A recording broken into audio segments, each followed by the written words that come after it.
زبور 148۔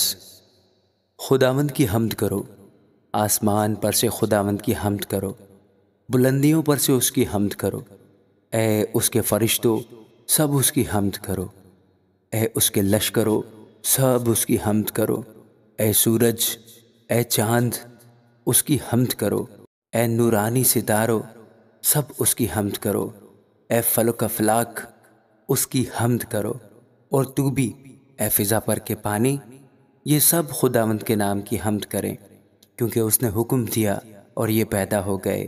اس نے ان کو عبدالآباد کے لیے پیدا کیا ہے۔ اس نے اٹل قانون مقرر کر دیا ہے۔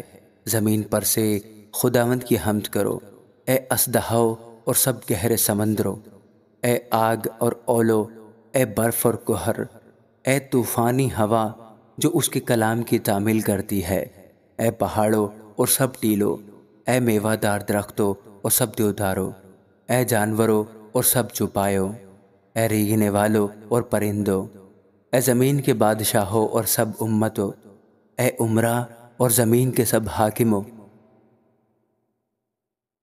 اے نوجوانوں اور کنواریوں، اے بڈھوں اور بچوں، یہ سب خداوند کے نام کی حمد کریں، کیونکہ صرف اسی کا نام ممتاز ہے۔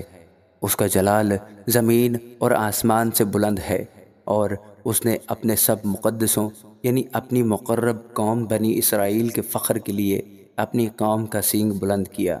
خداوند کی حمد کرو، آمین۔